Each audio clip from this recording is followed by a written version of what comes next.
I am going to tell you how to become a judge in the UN International Court of Justice. My answer is the establishment of the International Court of Justice ICJ was not a spontaneous event but the culmination of long history of efforts to resolve international disputes peacefully.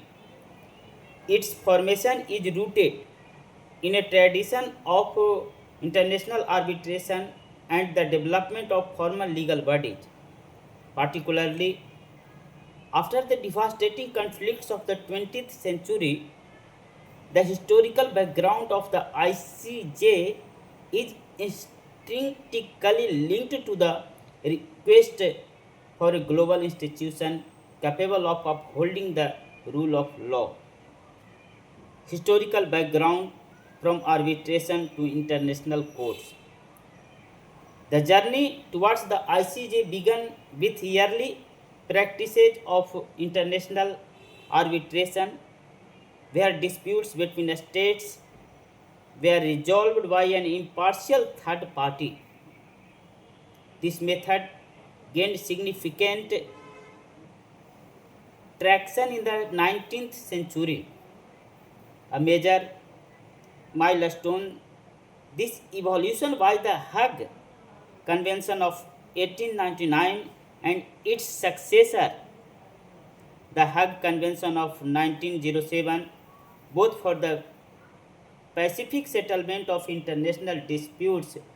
These conventions were monumental as they created the Permanent Court of Arbitration (PCA), the first permanent court of arbitration (PCA), global intergovernmental organization dedicated to settling international disputes. The PCA's main contribution was establishing a standardized set of rules and permanent administrative uh, body to facilitate arbitration, thereby institutionalizational the process. While it was not a court in the traditional sense, it laid the groundwork for a more formal judicial body.